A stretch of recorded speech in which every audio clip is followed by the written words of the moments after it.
Très chers amis, nous reprenons l'étude du livre de Shmuel.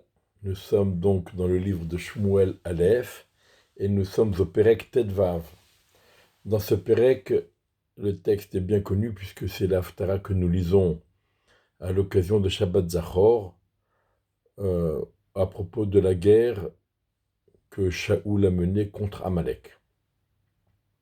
En préambule, il est important de rappeler que Shaoul était un tzaddik extraordinaire qui a été décrit au début du livre comme étant Mishirmo Gavoa, c'est-à-dire il était le plus grand tzaddik du peuple d'Israël.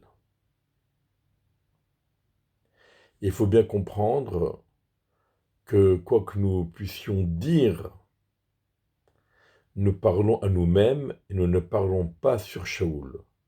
Nous parlons sur nous, pas sur Shaoul. La Gemara dit qu'il y avait des milliers et des milliers de prophètes parmi les bénis Israël, mais n'ont été retenus pour être retranscrites dans le livre de Nevi'im uniquement les prophéties qui auraient une leçon pour l'avenir, pour les générations à venir.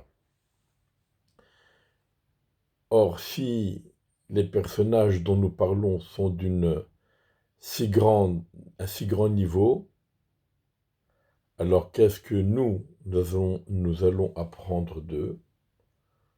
Donc c'est pourquoi, lorsqu'on fait, entre guillemets, une critique sur ces personnages, et en particulier sur Shaoul, on verra bien qu'on va même se permettre de critiquer David Ameller, Shlomo Ameller, et bien d'autres.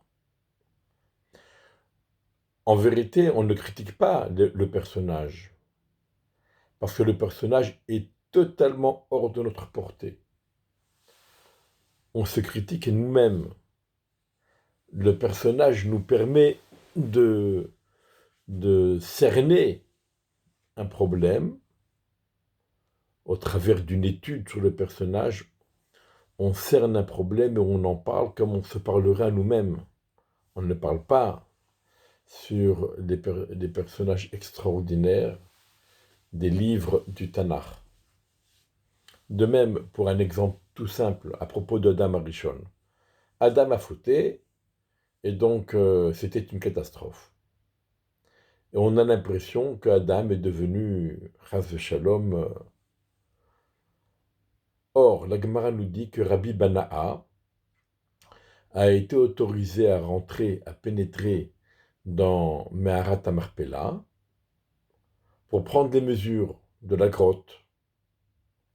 Et la Gemara raconte qu'il était autorisé à pénétrer dans la chambre où se trouvaient Avram, Yitzhak et Yaakov avec Sarah, Rivka et Léa. Il était autorisé. Il a pu accéder et prendre les mesures de cette chambre. Par contre, lorsqu'il a voulu accéder à la chambre où se trouvait Adam, une voix céleste l'a arrêté, l'a stoppé pour lui interdire l'accès. Il a seulement pu témoigner que le talon d'Adam Arishon brillait encore plus fort que le soleil. Voilà pour nous dire le niveau extraordinaire d'Adam Arishon, même après la faute. Donc ne nous permettons pas, ne nous imaginons pas que nous pouvons critiquer à notre guise de tels personnages.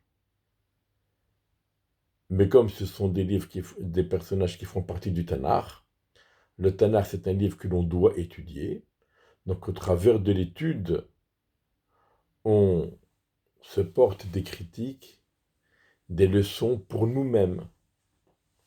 Voilà. Après ce tout petit préambule, on peut commencer l'étude de ce chapitre tragique. Vayema Shmuel el Shaoul, Shmuel dit à Shaoul, Dieu m'a envoyé pour t'oindre en tant que roi sur son peuple Israël. Et maintenant, écoute, accepte la voix de la parole de Dieu. Ainsi, le Dieu des armées a dit.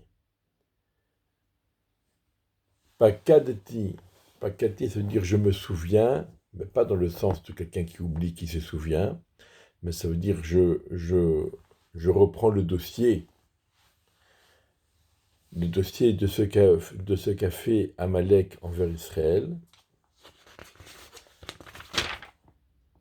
de ce qu'il lui a fait, du piège qu'il lui a tendu, lorsque les bénis Israël sont montés d'Égypte. Et maintenant, va, et tu frapperas Amalek, et tu les extermineras, tu détruiras tout ce qui est à lui, n'aie pas pitié de lui, et tu tueras hommes et femmes, les bébés qui allaitent, le taureau, le mouton, le chameau et l'âne. Tout doit disparaître de chez Amalek. Pourquoi Shmuel ressent le besoin de lui dire « n'aie pas pitié » parce qu'il sait que Shaoul risque d'avoir pitié. Et il lui dit « attention, n'aie pas pitié, tu dois exterminer tout le monde, hommes, femmes, enfants, bébés, et les animaux inclus. » On se rappelle que lorsque Moshe a voulu envoyer les explorateurs,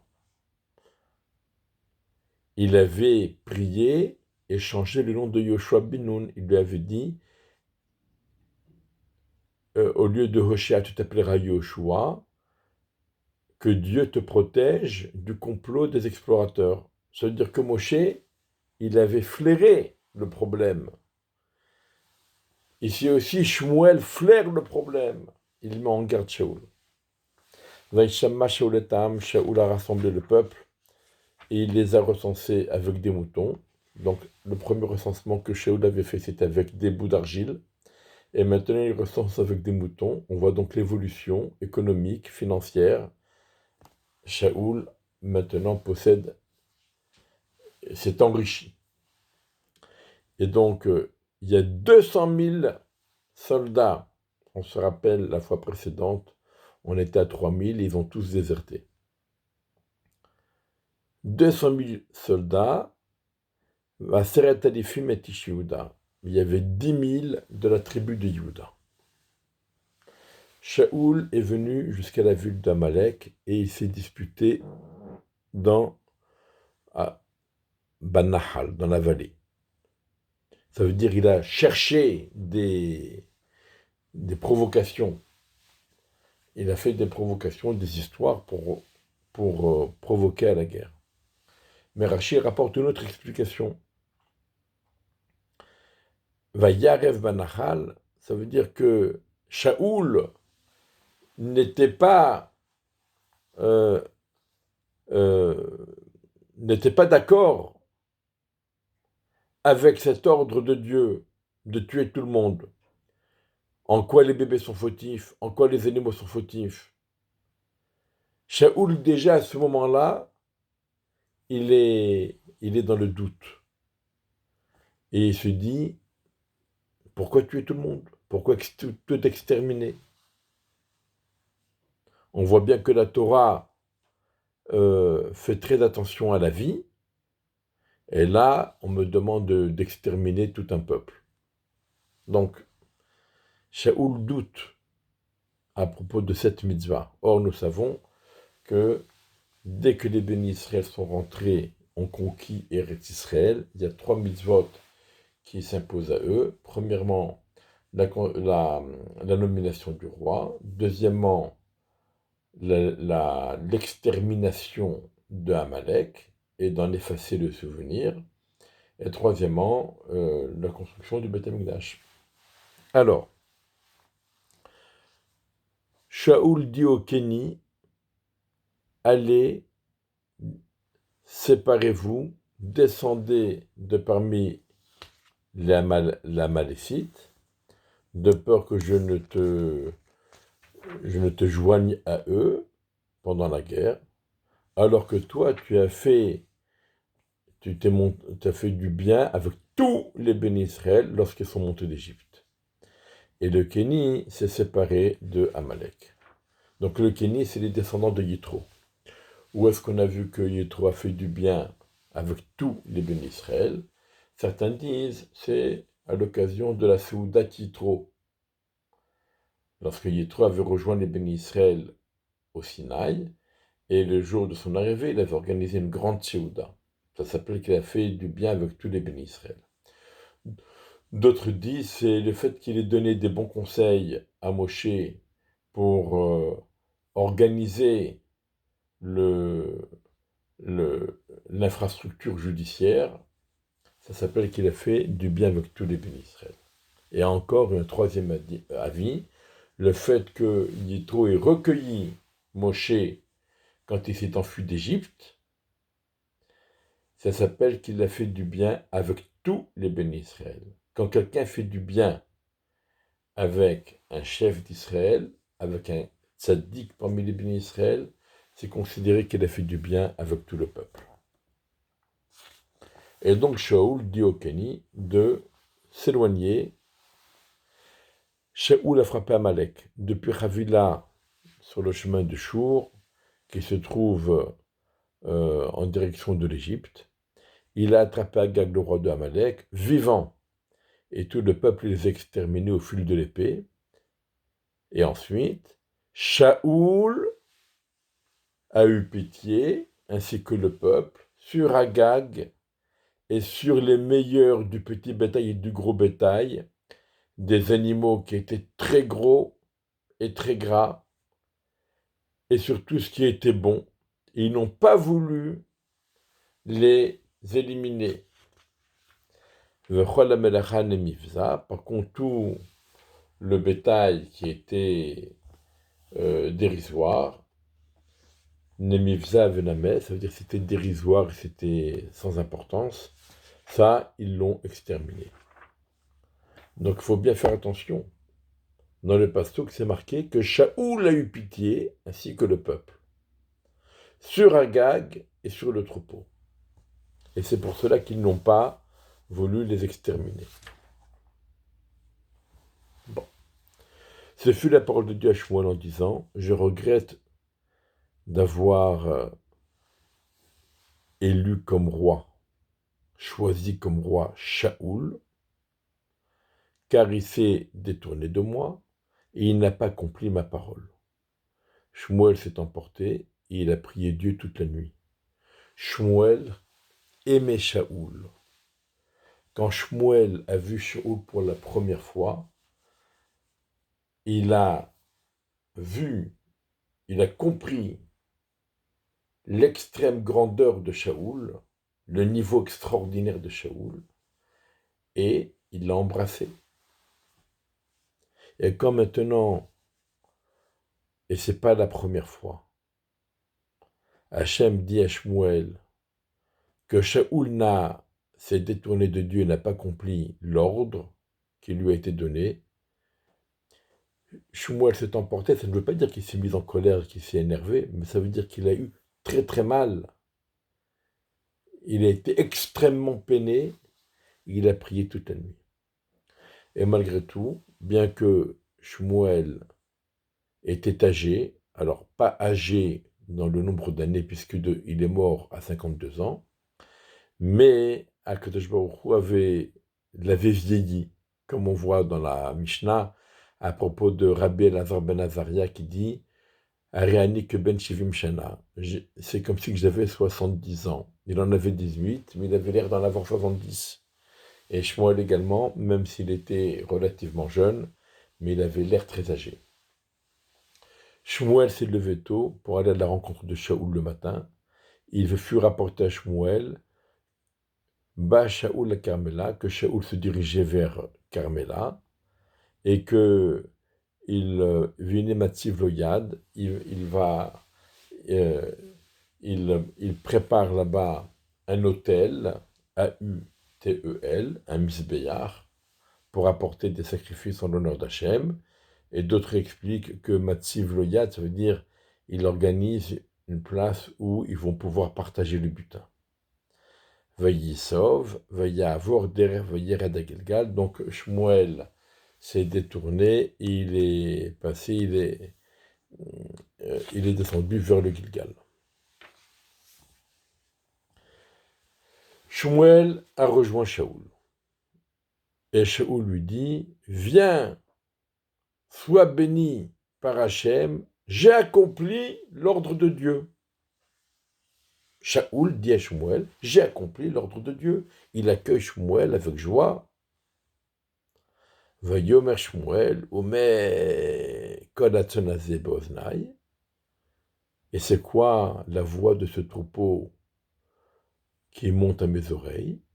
Et la voix du gros bétail que j'entends? Shmuel dit, ça vient d'Amalek.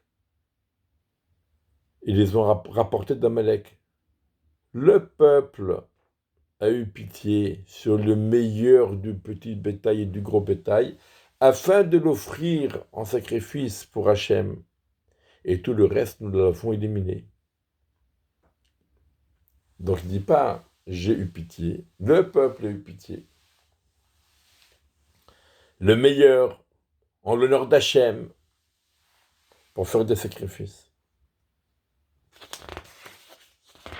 Vayomer Shmuel al Shaoul. Shmuel dit à Shaoul, Heref, ça suffit. Pas de baliverne. Ou bien, Heref, ça veut dire un instant. Et je vais te dire ce que Dieu m'a dit la nuit. Il lui a dit, parle. Shmuel dit, si tu es petit à tes yeux, on sait que Shaoul était d'une humilité extrême. Si tu es petit à tes yeux, tu n'en es pas moins le chef des tribus d'Israël. Dieu t'a oint en roi sur Israël. Dieu t'a envoyé sur le chemin et il a dit, va et tu élimineras les fauteurs Amalek et tu lui livreras bataille jusqu'à l'extermination. Et pourquoi n'as-tu pas écouté la voix de Dieu? Tu t'es laissé entraîner par le butin et tu as fait le mal aux yeux de Dieu. Donc Shmuel dit à Shaoul, l'humilité c'est bien, mais il y a des limites à tout, même à l'humilité. Tu es un roi. Et le roi est là pour guider le peuple, pas pour suivre le peuple, mais pour le guider. Et lorsque le peuple veut mal agir, c'est au roi de l'empêcher de mal agir. Veuillez marcher au Shmuel, Shaoul dit à Shmuel, pas du tout. Asher shamarti b'kol Adonai, j'ai écouté la voix de Dieu, et je suis allé dans le chemin dans lequel Dieu m'a envoyé. Et j'ai ramené Agag, le roi d'Amalek, et tout le peuple d'Amalek, je l'ai exterminé. Le peuple a pris du butin, du petit bétail et du gros bétail, le meilleur du butin, pour en faire des sacrifices en l'honneur d'Hachem à Gilgal. Donc Shaoul réfute, il n'y a pas de faute, tout est bien. Shmuel reprend, Vayomer Shmuel, Dieu désire-t-il des sacrifices holocaustes ou shlamim, comme écouter la voix de Dieu? N'est-ce pas que écouter, c'est plus important qu'apporter des sacrifices?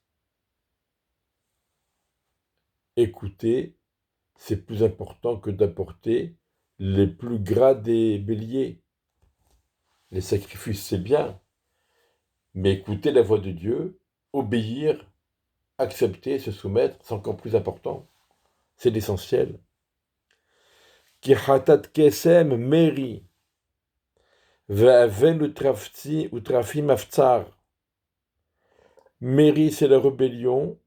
Se rebeller, ne pas écouter la voix de Dieu, c'est aussi grave que ceux qui vont s'intéresser aux devins, à ce que disent les devins. Quand quelqu'un y va prendre conseil d'un devin, c'est parce qu'il ne veut pas écouter la voix de Dieu.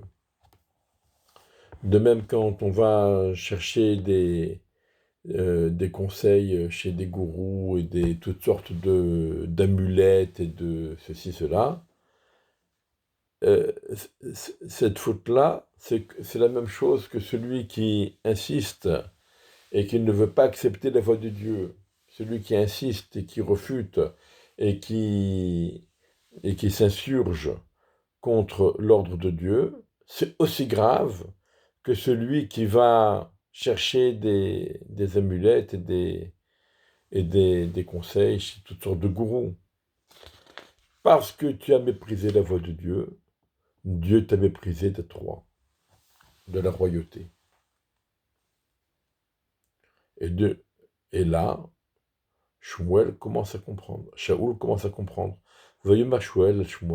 Shaoul dit à Shmuel, j'ai fauté, car j'ai passé outre la voix de Dieu et ta parole.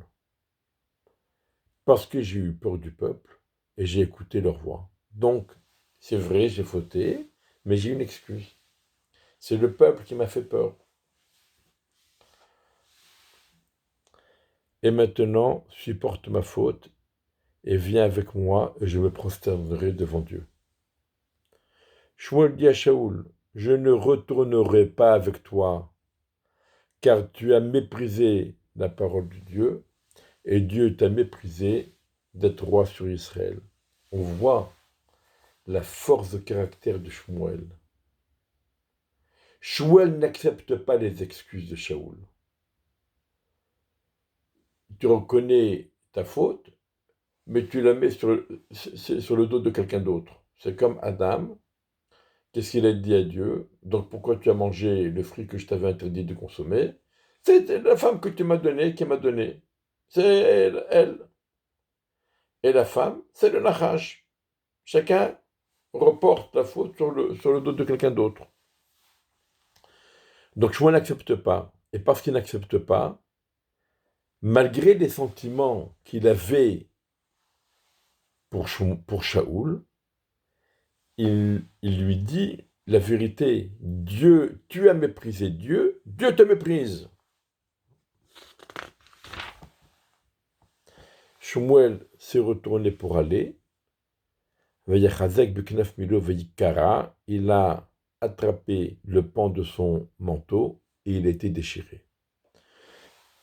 Le sens simple du passouk, c'est Shaoul qui a attrapé le pan du manteau de Shmuel et qui a déchiré le manteau de Shmuel. On se rappelle ce manteau.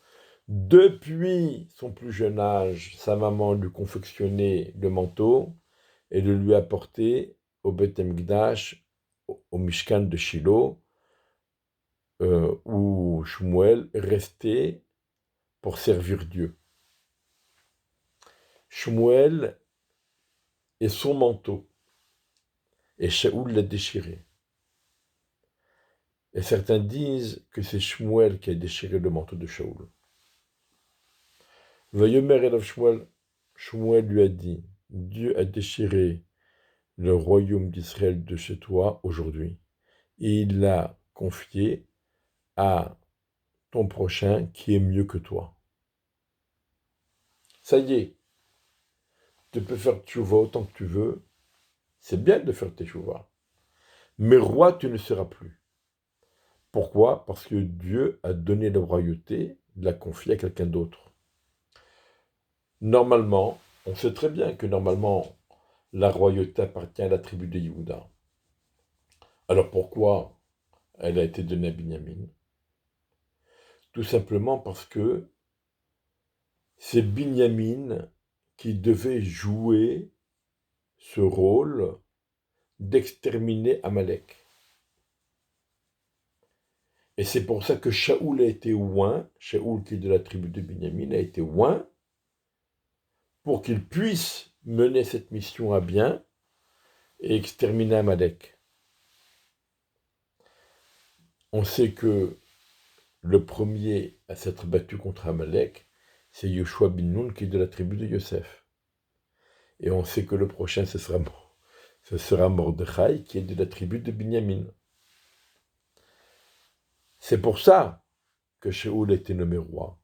Mais puisque tu n'as pas été capable de remplir ton rôle, alors on donne la royauté maintenant à quelqu'un qui est plus, qui sera mieux.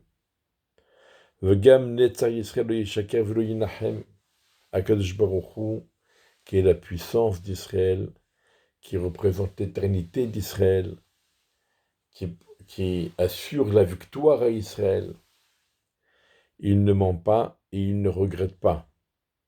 C'est-à-dire, la royauté t'est enlevée, elle est confiée à quelqu'un d'autre, et on ne peut plus faire marche arrière. Kilo Adamouli Nahem, car il n'est pas un homme pour regretter. Et là, Shaoul, il a compris. Vayomer Khatati, il a dit j'ai fauté, un point c'est tout. Sans excuse, sans rien du tout. Khatati. Et maintenant, honore-moi face aux sages de mon peuple et face à Israël, et reviens avec moi, et je me prosternerai devant l'Éternel ton Dieu. Shmuel est donc revenu avec Shaoul, et Shaoul s'est prosterné devant Dieu. Donc là, Shmuel suit Shaoul. Shmuel dit, apportez-moi Agag, roi d'Amalek. Et Agag est allé vers lui, Ma'adanot. Que signifie Ma'adanot? Cela veut dire, c'était agréable pour lui. Enfin, on en finit. Ça y est. Mais d'autres commentaires expliquent qu'il s'est dirigé avec orgueil et fierté devant Shmuel. Vayomer Agag Agag dit, ainsi est partie l'amertume de la mort. Pourquoi? Alors d'abord, il y a une leçon ici. Agag montre à Shaoul, quand il se dirige vers Shmuel, il montre à Shaoul, c'est quoi un roi? Un roi, il est fier, il est hautain, le roi reste le roi. Ça, c'est un premier point. Un deuxième point, les commentaires expliquent que Agag avait peur d'être sauvagement abattu. Quand il a vu Shmuel, qui avait donc une apparence vieillie, pleine de bonté, il s'est dit, Shmuel va être plus doux avec moi, même s'il me tue, mais il me tuera dignement. Vayomer Shmuel, Shmuel lui a dit, ne te fais pas d'illusions, comme ton épée a rendu malheureuse de nombreuses femmes, ainsi que ta mère soit rendue malheureuse, la plus malheureuse des femmes. Et Shmuel a découpé Agag devant Dieu au Gilgal, et c'est marqué, dans Rashi explique qu'il a découpé en 4. Shmuel est allé à Ramata, et Shaoul est monté dans sa demeure à la colline de Shaoul, Givat Shaoul. Donc leur chemin se sépare. Et Shmuel n'a plus revu Shaoul jusqu'au jour de sa mort, car Shmuel s'était endeuillé sur Shaoul. Et Dieu a regretté d'avoir fait régner Shaoul sur Israël. Alors ici, les commentaires disent plusieurs choses. Premièrement, qu'est-ce que dire Dieu a regretté? On a dit que Dieu ne regrette pas. Dieu a regretté, cela signifie que Dieu a enlevé sa volonté. Et puisque c'est la volonté de Dieu qui donne à chaque chose son droit, d'exister, une fois que la volonté est prise, la chose n'existe plus. Et puisque Dieu a enlevé sa volonté de faire régner Shaoul, donc Shaoul n'est plus roi. même si dans l'apparence il l'est, mais en profondeur, dans l'essence des choses, Shaoul n'est plus roi. Et Shmuel ne va plus jamais aller voir Shaoul. Une fois Shaoul se rendra chez Shmuel, un peu plus loin, j'espère qu'on aura l'occasion de l'étudier, mais Shmuel, lui, ne viendra plus chez Shaoul. Shmuel avait été déçu et il s'est endeuillé sur Shaoul. Mais, comme nous l'avons dit, Shaoul reste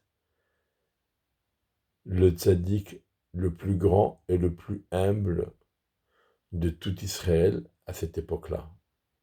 Et tout ce que nous avons pu dire et insinuer comme critique, ce ne sont pas chas shalom des critiques sur Shaoul, nous ne pourrons pas oser une telle chose, mais ce sont des critiques sur nous-mêmes. Voilà. Alors, le prochain chapitre, ça sera la nomination du nouveau roi. Et en attendant, eh bien, révisons et prenons la leçon.